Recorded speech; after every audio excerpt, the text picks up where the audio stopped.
রাজনীতি করবেন না। আগে আমাদেরকে বলতো হুজুর ওপর থেকে চাপ আছে, এখনো বলছে হুজুর উপর থেকে চাপ আছে। কিসের চাপ? আমাদের উপর একজন চাপ দিয়ে রেখেছেন, তিনি হলেন আল্লাহ। আল্লাহ আমাদেরকে চাপ দিয়ে রেখেছেন। কোরআনের হক কথা বাতিলদের সামনে আমাদেরকে বলতেই হবে, বলতেই হবে, বলতেই হবে। কথা বলেন ঠিক কিনা? কোরআনের হক কথা আমি আপনাদেরকে শোনাতে চাই। ভাইয়ার আমার, এক নাম্বার ব্যবসা। আল্লাহ বলেন তুমিনুনা বিল্লাহ, আল্লাহর উপরে ঈমান আনতে হবে। আওয়াজ তুলে বলেন তো, ঈমান আনতে হবে কার উপরে? সবাই বলেন, একটু আওয়াজ তুলে বলেন, ঈমান আনতে হবে কার উপরে? কোনো বাজে আজে গল্প হবে না, প্রমাণ দলিল দিয়ে কথা বলবো। এরপরে 2 নাম্বার ওয়া রাসূলিহি, রসুলের উপরে। 3 নাম্বার হলো ওয়াতুজাহিদুনা ফি সাবিলিল্লাহি বিআমওয়ালিকুম ওয়া আনফুসিকুম, জীবন জান মাল দিয়ে আল্লাহর রাস্তায় জিহাদ করতে হবে। এই 3টা কাজ যদি করো, জাহান্নামের আগুন থেকে আল্লাহ আমাদেরকে মুক্ত করে দিবেন। জোরে বলেন সুবহানাল্লাহ, আরো জোরে বলেন সুবহানাল্লাহ।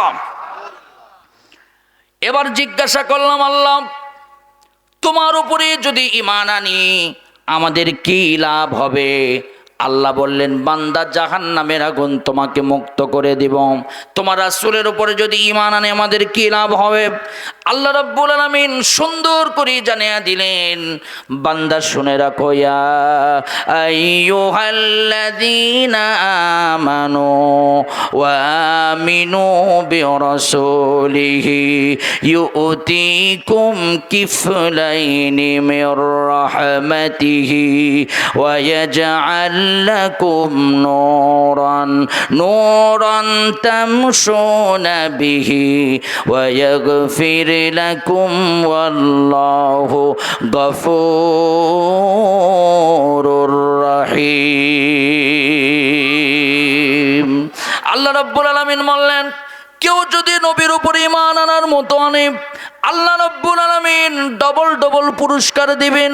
ইয়াজআল লাকুম নূরান, 2 নম্বর পুরস্কার হলো আল্লাহ রাব্বুল আলামিন বান্দাকে নূর দিবেন, আলো দিবেন। এমন একটা আলো দিবেন বান্দা দুনিয়া থেকে জান্নাত পর্যন্ত পৌঁছে যাবে, বান্দার কোনো সমস্যা হবে না।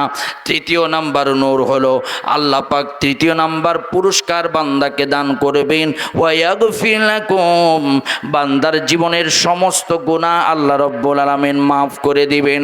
আল্লাহ রাব্বুল আলামিনকে জিজ্ঞাসা করলাম, আল্লাহ তোমার সাথে কি দিয়ে আমরা ব্যবসা করব? আল্লাহ রাব্বুল আলামিন বললেন, শোনো বান্দা, আমার সাথে জান এবং মাল দিয়ে তোমরা ব্যবসা করবে। যদি ব্যবসা করতে পারো, ব্যবসা করার মতো আমি তোমাদেরকে জাহান্নামের আগুন থেকে হারাম করে দিয়া তোমাদের জন্য জান্নাত দিব। আর বেশি কথা লম্বা সামনে বাড়াবো না, আমি আপনাদেরকে এইবার মূল কথা বলবো, কেমন করে আল্লাহর সাথে ব্যবসা করব। প্রথম কথা হলো, ব্যবসা করার জন্য ঈমান আনতে হবে। 1 নাম্বার কাজ হলো ঈমানদার হতে হবে। আর কেমন ঈমানদার হতে হবে, আর কেমন ব্যবসা করলে আল্লাহ পাক আমাদের উপরে খুশি হবেন, এই বিষয় নিয়ে আপনাদের সামনে আলোচনা পেশ করব। আল্লাহ রাব্বুল আলামিন বলেন, শোনো বান্দা, আমার সাথে ব্যবসা করার জন্য তোমাকে আমার পথে দাঁড়াতে হবে। ইয়া আইয়ুহাল্লাযীনা আমানু কুনু কাওয়ামিনা লিল্লাহি শুহাদাআ বিল কিসত ওয়া লা ইয়াজরিমান্নাকুম শানানু কওমিন আলা আল্লা তা'দিলু ই'দিলু হুয়া আকরাবু লিত্তাকওয়া। তোমাদেরকে আল্লাহর পথে কোনো কাওয়ামুনা লিল্লাহ, তোমাদেরকে আল্লাহর জন্য নিজেকে দাঁড়িয়ে যেতে হবে।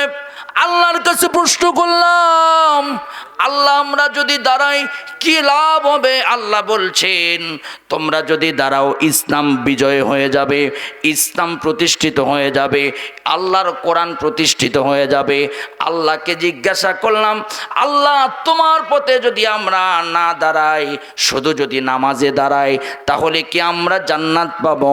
আল্লাহ বললেন, না না, শুধুমাত্র নামাজে দাঁড়ালে হবে না। নামাজে যেমন করে কাতার সোজা করে তোমরা দাঁড়িয়ে যাও, আল্লাহর দ্বীন কায়েমের জন্য এমন করে তোমাদেরকে দাঁড়াতে হবে। যদি এমন করে দাঁড়াও, আল্লাহ তোমাদেরকে জাহান্নামের আগুন মুক্তি করে জান্নাত দিয়ে দিবেন। এই জন্য আল্লাহকে জিজ্ঞাসা করলাম, একটু আলোচনাটা সেটিং ফিটিং করে নেই। রব্বুল আলামিন কারা দাঁড়াবে তোমার প্রতি? আল্লাহ রব্বুল আলামিন বললেন, কুনতুম খায়রা উম্মাতিন উখরিজাত লিন-নাসি তা'মুরুনা বিল মা'রুফ ওয়া তানহাউনা আনিল মুনকার ওয়া তু'মিনুনা বিল্লাহ।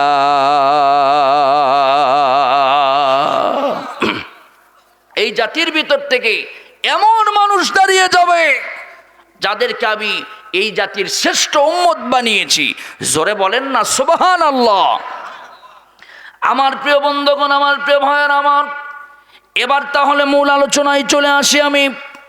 আল্লাহ পাক বলেছেন তুমিনুনা বিল্লাহ। কেমন ঈমান আমাদেরকে আনতে হবে? সাহাবীদের মতো ঈমান আমাদেরকে আনতে হবে। আমাদেরকে আল্লাহর রাসূলের সাহাবীদের মতো আমাদেরকে ঈমান আনতে হবে। এইবার আমার আলোচনাটা একটু মনোযোগ দিয়ে শোনেন। সাহাবীরা কেমনভাবে ঈমান এনেছে সেই বিষয়ে বলতে গিয়ে আমি আপনাদেরকে বলবো, আমার ভাইয়েরা 625 খ্রিস্টাব্দে উহুদের ময়দান তৈরি হয়েছিল। এই উহুদের যুদ্ধে মুসলমানদের জীবনের দ্বিতীয় যুদ্ধ। প্রথম যুদ্ধের নাম হলো বদর। বদরের যুদ্ধে 313 জন মুসলমানদের পক্ষে আর কাফেরদের পক্ষে হলো 1000। আমার বাবাজিরা, আমার ভাইয়েরা, এই 1000-এর বিরুদ্ধে মুসলমান যুদ্ধ করে বিজয় অর্জন করেছিল। পরবর্তীতে 1000 সাহাবী নিয়ে আমার রাসূল উহুদের ময়দানে আমার রাসূল রওনা দিলেন। উহুদের ময়দানে কাফেরদের সংখ্যা ছিল 313 জন। আমার ভাইয়েরা, 3000 কাফির মুসলমানদের বিরুদ্ধে যুদ্ধ করবেন, কিন্তু পথের ভিতরে গিয়া 300 জনকে নিয়ে একজন মুনাফিক ভেগে গিয়েছিল। তার নাম হলো আব্দুল্লাহ ইবনে উবাই ইবনে সুলুল। আমার ভাইয়েরা, আজও দেখবেন নামাজ পড়ে, রোজা রাখে, হজ করে, কিন্তু দেখবেন ইসলাম আর কোরআন আর দ্বীনের বিজয় চায় না। এইরকম মুনাফিক আমাদের সমাজে আছে না? না, এইরকম সমাজে মুনাফিক আছে। আমার বাবাজিরা, এই উহুদের যুদ্ধ যখন লেগে গেল, মুসলমানেরা বিজয় অর্জন করলেন। আওয়াজ তুলে বলেন তো, বিজয় দেওয়ার মালিক কে? আরো জোরে হাত তুলে বলেন, বিজয় দেওয়ার একমাত্র মালিক কে? এই তো দেখেন আমার বাবাজিরা, 2024 সালে ছাত্র রাজীব, আমার ভাইয়েরা, এত বড় একটা স্বৈরাচার বিদায় করেছে। অনেকে বলতেছে আমরাই হলো মাস্টার মাইন্ড, আমরাই পরিকল্পনা করেছিলাম অমুক জায়গায় বসে থেকে, অমুক জায়গায় বসে থেকে। আমার ভাইয়েরা, বিএমপি ক্রেডিট নেই, এনসিপি ক্রেডিট নেই, জামাত ইসলাম ক্রেডিট নেই, কিন্তু এই ছাত্রদেরকে যিনি বিজয়ের জন্য তৈরি করে দিয়েছিলেন একমাত্র মাস্টার মাইন্ড হলেন আল্লাহ। আমার প্রিয় বন্ধুগণ, আমার প্রিয় ভাইয়েরা, বদরের যুদ্ধে মুসলমানদের বিজয় হলো, উহুদের ময়দানেও মুসলমানদের বিজয় হলো। বিজয় হওয়ার পর একটু ঘটনাটা আগে বুঝতে হবে, তারপরে মূল জায়গায় যেতে হবে। বিজয় যখন হয়ে গেল, মুসলমানেরা খুব উল্লাস শুরু করলো। আল্লাহ নবী বলল, এই গিরিপথ তোমরা ছাড়বে না, এই গিরিপথ তোমরা ধরে রাখবে। কিন্তু তারা গনিমতের মাল নেওয়ার জন্য গিরিপথ যখন ছেড়ে দিলেন, একটু তারপরে ওই গিরিপথের ভিতর দিয়া কাফের বেঈমানেরা এসে আমার নবীর উপরে আঘাত করলো। আমার নবী একটা পাহাড়ের উপরে বসে থেকে রেস্ট করছিলেন, তখন হঠাৎ করে নবীর উপরে আঘাত করলো। নবীর পাশে কেউ ছিল না, শুধুমাত্র 2-3 জন সাহাবী ছিল, তার মধ্যে 1 নাম্বার সাহাবী হলো হযরতে তালহা রাদিয়াল্লাহু তাআলা আনহু। আল্লাহর নবীর উপরে যখন নিক্ষেপ করেছে বর্ষা, তালহা নিজের বুকটা পেতে দিয়েছে। কাফির বেঈমানেরা তালহার বুকের ভিতরে 1 নয় 2 নয় 70টা তীর তালহার বুকের ভিতরে মেরেছে। তালহা বলেছে আমি জীবন দিতে পারি, তারপরেও নবীর গায়ে যেন একটা আঘাত না হয়। আল্লাহর নবীকে রক্ষা করার জন্য তালহা দুনিয়া থেকে বিদায় নিয়ে গেলেন। ওই কাফের বেঈমানদের টার্গেট হলো বিশ্ব নবী মুহাম্মাদুর রাসূলুল্লাহ সাল্লাল্লাহু আলাইহি ওয়াসাল্লামকে দুনিয়া থেকে বিদায় করে দিবে। আমার বাবাজিরা, আল্লাহর নবীর চোয়ালে একটা আঘাত করলো, নবীর একটা নিষ্পাটির একটা দন্দান মোবারক শহীদ হয়ে গেল। রক্তগুলো গল গল করতে পড়তে শুরু করলো। আল্লাহর নবীর মাথায় একটা আঘাত করলো, মাথায় আমার নবীর হেলমেট বাঁধা ছিল, হেলমেট পরা ছিল। নবী সব সময় পাগড়ি পরতেন না, যখন প্রয়োজন হতেন পাগড়ি খুলে হেলমেট পরতেন। আমাদেরকেও সময় আসলে পাগড়ি খুলে হেলমেট পরে বাতিলদের বিরুদ্ধে যুদ্ধ করতে হবে। কথা বলেন ঠিক কিনা? আমার বাবাজিরাম, আমার প্রিয় ভাইয়ারা, আমার খুবই মনোযোগ দিয়ে শুনবেন আমার বাবাজিরাম। আল্লাহ নবী, বিশ্ব নবী মুহাম্মাদুর রাসূলুল্লাহর হেলমেটের ভিতরে আঘাত করলেন, আর হেলমেটের ভিতর থেকে ভেঙে ওই হেলমেটের একটা অংশ মাথার ভিতরে ঢুকে গেল। খুব জীবনের শেষ আলোচনা মনে করে শোনেন। যখন ভেঙে গেল, ভিতরে ঢুকে গেল, নবীর মাথা প্রচণ্ড ব্যথা। নবী একদম যেন, আল্লাহর নবী যেন মনে হয় অসুস্থ হয়ে পড়েছেন, বারবার অজ্ঞান হয়ে পড়তেছিলেন। আল্লাহর নবীর মাথার হেলমেটের অংশটা একজন খুলে দিল, একজন সাহাবী দাঁত দিয়ে টান মেরে খুলে দিল। সেই সাহাবীর নাম হলো ওবাইদুল্লাহ ইবনুল জাররাহ রাদিয়াল্লাহু তাআলা আনহু। তার টান মারার কারণে সামনের পাটির সব দাঁতগুলো ভেঙে ভেঙে পড়ে গেল। আল্লাহর নবী বলল, ইসলামের জন্য, কোরআনের জন্য তুমি তোমার দাঁত ভেঙেছো, সাক্ষী থাকো, তোমাকে আল্লাহ পাক জান্নাত দান করবেন। জোরে বলেন সুবহানাল্লাহ, আরো জোরে বলেন সুবহানাল্লাহ। আমার বাবাজিরা, আমার ভাইয়েরা, আল্লাহর নবী উঠে বসলেন, সবাই সরিয়ে দিল। মা বোনেরাও মনোযোগ দিয়ে আমার কথাগুলো শোনেন। সরিয়ে দিল। কুতিলা মুহাম্মদ, মুহাম্মদ দুনিয়াতে নাই। কাফের বেঈমানেরা সব জায়গায় সরিয়ে দিল। একজন সাহাবী আমার রাসূলের মতো দেখতে ছিলেন। সাহাবীর নাম হলো আল বিদায়া ওয়ান নিহায়া, কিতাব পড়ে দেখবেন 14 খণ্ডে সমাপ্ত। ওই সাহাবীর নাম হলেন মুসআব ইবনে উমাইর রাদিয়াল্লাহু তাআলা আনহু, যার চেহারাটা ছিল আমার নবীর মতো, সেম সেম হুবহুব নবীর মতো চেহারা ছিল। সে যখন দুনিয়া থেকে বিদায় নিয়ে চলে গেল, সব কাফের বেঈমানেরা রিউমার্ক ছড়ায় দিল, মুহাম্মদ দুনিয়াতে নাই, মুহাম্মদ দুনিয়াতে নাই। মক্কা মদিনার সব জায়গায় যখন ছড়িয়ে পড়ল, একজন সাহাবী বাসর ঘরের ভিতরে ছিলেন, মাত্র স্ত্রী সহবাস করেছেন, স্ত্রীর সাথে একান্তে মিলামেশা করেছেন। সেই মুহূর্তে ওই সাহাবীটা দৌড় মেরে উঠে বলল, আমার নবী নাই, আমি আর দুনিয়াতে বেঁচে কি লাভ, আমি আর স্ত্রীর সাথে ঘুমাবো না। তরবারি একটা নিয়ে দৌড় মারলেন। আমার বাবাজিরাম, খুবই মনোযোগ দিয়ে কথাগুলো বোঝার চেষ্টা করবেন, হৃদয় থেকে এক ফোঁটা পানি বের করার চেষ্টা করবেন। ইসলাম কিন্তু এমনি এমনি কায়েম হয় নাই, ইসলাম কায়েম হয়েছে রক্তের উপরে। কথা বলেন ঠিক কিনা?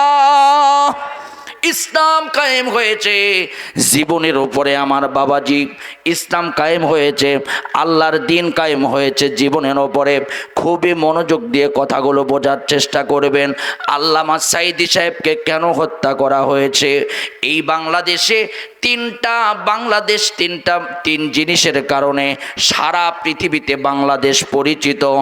1 নাম্বার, এই বাংলাদেশ দুর্নীতিতে চ্যাম্পিয়ন হয়েছে, সারা পৃথিবী পৃথিবীতে জানে। 2 নাম্বার হলো এই বাংলাদেশের হাফেজে কোরআনরা 175টা দেশকে পিছনে ফেলে আমার ভাইয়েরা সালে আহমেদ তাকরিমের মতো যুবক, আমার প্রিয় বন্ধুগণ, শুধু তাই নয়, ছোট্ট আনাস, ছোট্ট কারি আবু রায়হানের মতো যুবকেরা এই বাংলাদেশের সবুজ পতাকাকে পৃথিবীর মানচিত্রে, আমার ভাইয়েরা পৃথিবীর মানচিত্রে এই সবুজ পতাকাকে সম্মানিত করেছেন। শুধুমাত্র কোরআনের প্রতিযোগিতায় হাফেজে কোরআন ফার্স্ট হয়েছে। আমার ভাইয়েরা 3 নাম্বার কারণ হলো কোরআনের পাখি আল্লামা সাঈদী সাহেবকে সারা পৃথিবীতে কোরআন এই বাংলাদেশের তাফসীর কারক বলে চিনে। শুধু তাই নয়, আল্লামা সাঈদী সাহেবকে আমার ভাইয়েরা ওই মক্কার কাবা, যেই কাবা দেখলে মানুষের জীবনের গুনাহ মাফ হয়ে যায়, কাবার দিকে তাকালে যেই কাবা হৃদয়ের ভিতরে জায়গা করে না আমাদের নিয়ে আছেন। ইন্না আউওয়ালা বাইতিন উদিয়া লিন-নাসি লাল্লাযী বিবাক্কাতা মুবারাকাও ওয়া হুদাল লিল আলামিন।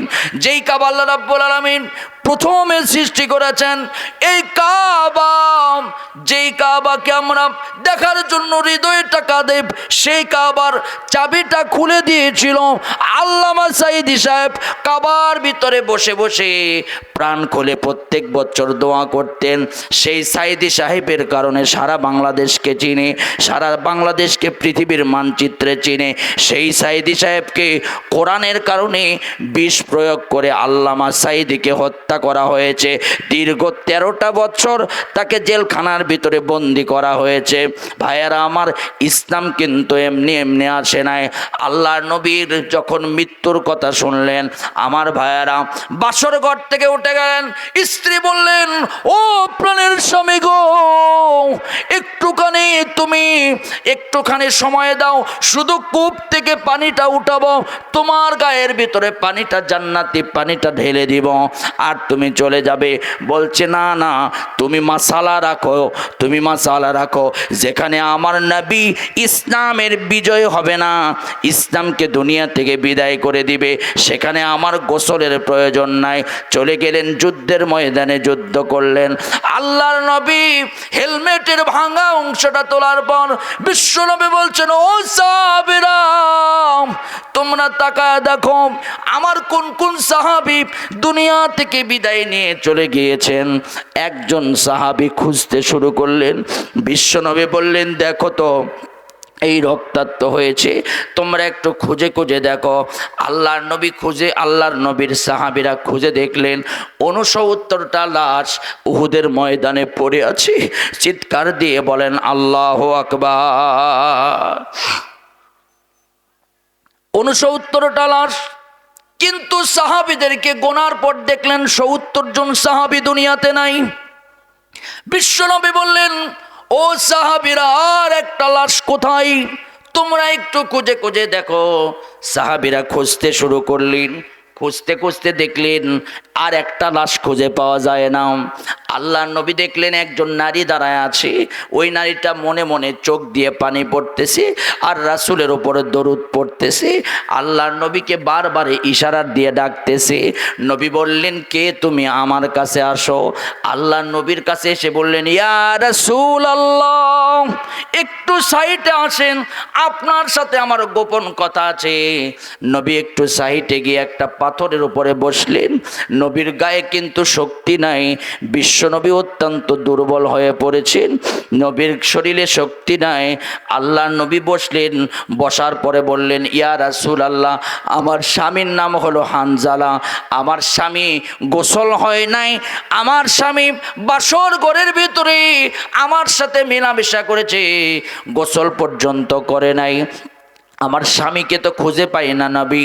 আল্লাহ নবী সাহাবীদেরকে জানায়া দিলেন, ও আলোক দিয়ার মুসলমান, জীবনের শেষ মাহফিল মনে করে শোনেন, আমার কথাগুলো একটু হৃদয়ের ভিতরে ঢোকানোর চেষ্টা করেন। কেন আল্লাহর পথে দাঁড়াবেন, কেন ইসলামের পথে, কেন কোরআনের পথে আপনি সংগ্রাম করবেন, আর জান্নাতে ঈমান কেমন আনলে জান্নাতে যেতে পারবেন, আমি আপনাদের চোখের ভিতরে আঙ্গুল দিয়া এই ইতিহাস থেকে বের করে নিয়ে এসে তুলে ধরব। আমার বাবাজিরা, বিশ্বনবী বললেন, দেখো তো এই 69টা লাশের ভিতরে আমার হানজালার লাশ আছে নাকি। আল্লাহ নবীর সাহাবীরা খুঁজতে শুরু করে দিলেন। এই 69টা লাশের ভিতরে একটা লাশও খুঁজে পাওয়া যায় না হানজালার।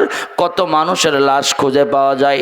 বিশ্বনবী বললেন, আল্লাহ পাক হানজালার লাশ কোথায়? আল্লাহর দিকে মোতাওয়াজ্জো হলেন। নবী আমার দোয়া করলেন। দোয়া করার পর আল্লাহ পাক বললেন, জিব্রাইল যাও, জিব্রাইল যাও, গিয়া আমার হানজালার লাশটা দুনিয়াতে নিয়ে যাও। হানজালার লাশ, আল্লাহ নবী তাকায় দেখলেন হানজালার লাশটা একটা পাহাড়ের উপরে। বিশ্বনবী বলেন, ওই তো দেখো হানজালার লাশ। আল্লাহ নবীর সাহাবীরা দৌড়ায় গেলেন, বিশ্ব নবীর কাছে নিয়ে আসলেন। নবী, এত খোঁজাখুঁজি করলাম, হানজালার লাশটা পাইলাম না। আপনি বললেন ওই তো লাশ। দৌড়ায় গিয়া দেখি লাশটা ওখানে। কে যেন আসমান থেকে লাশটা ওই পাহাড়ের উপরে নাজিল করেছে।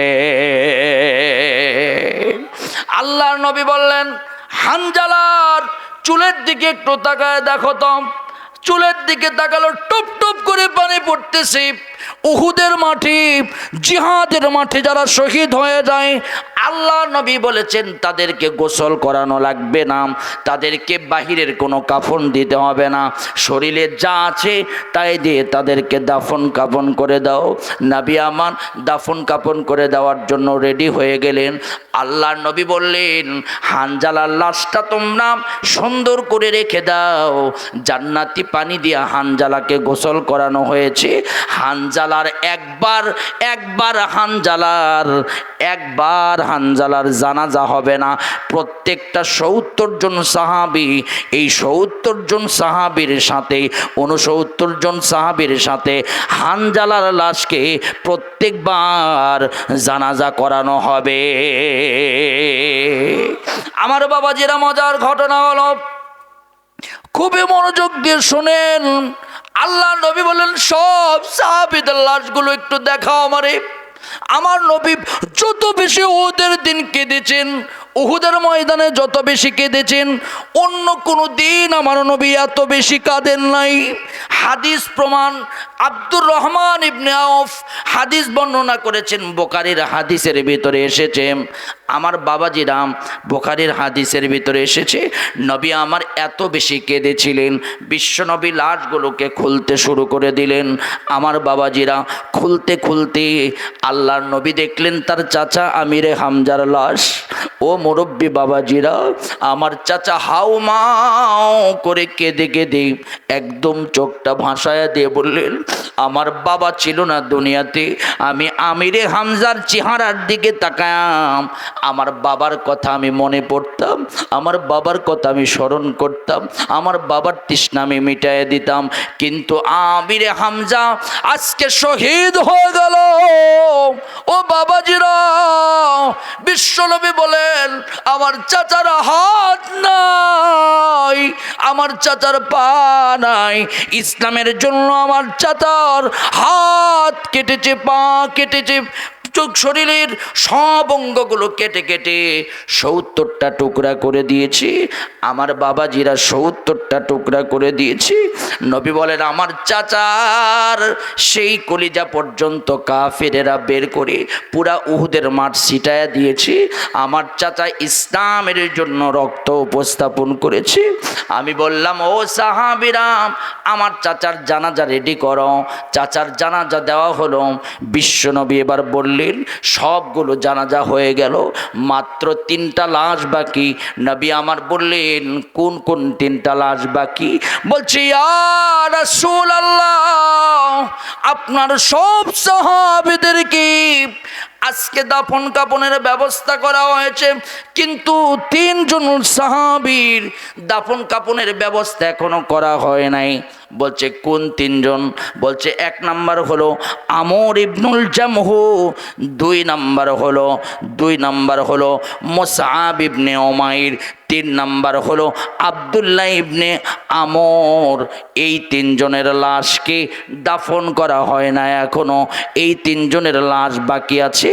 নবীর কাছে এসে বলল, ইয়া রাসূলুল্লাহ, দাফন করার জন্য কাপড়ের কাপড় পর্যন্ত নাই। ও আমার আলোক দিয়ার মুসলমান, কত কাপড় আমরা জীবনে নষ্ট করি, কত চাদর আমাদের বাড়িতে, কত ঘরের ভেতরে আমাদের কত জুব্বা, কত রং বাহাদুরের কাপড়, কিন্তু কাপড় ছাড়া এই দুনিয়াতে বিদায় নেই। একটা গরিব মানুষও কিন্তু নাই যে কাপড় ছাড়া বিদায় নেই। আমি আপনাদের কাছে হাত তুলে শুনতে চাই, আমাদের মরণ একদিন আওয়াজ তুলে বলেন তো হবে কি হবে না? কাদের কাদের মরণ হবে হাত তোলেন দেখি, হাত উঠান দেখি। লিল্লাহে তাকবীর। তাহলে আওয়াজ তুলে বলেন তো মরণের জন্য আমাদের প্রস্তুতি নেওয়ার, জোরে বলেন দরকার, জোরে জোরে বলেন আছে না নাই? সাহাবীরা এত কষ্ট করেছেন ইসলামের জন্য, কোরআনের জন্য এত কষ্ট করেছেন, তাহলে বলেন তো জান্নাতে যাওয়ার জন্য আমাদেরকেও কষ্ট করার দরকার, জোরে বলেন আছে না নাই? আমাদের উপর যদি নির্যাতন নিপীড়ন আসে, আমরা কিন্তু ঠান্ডা থাকব না, আমরা কিন্তু পিছিয়ে চলে যাব না, আমরা দ্বীনের বিজয়ের জন্য আগামীতে আমরা কাজ করব। আল্লাহ তৌফিক দান করুন, জোরে জোরে বলেন আমিন। 3টা লাশ কবরে দাফন হয় নাই, জোরে বলেন কয়টা? আরো জোরে।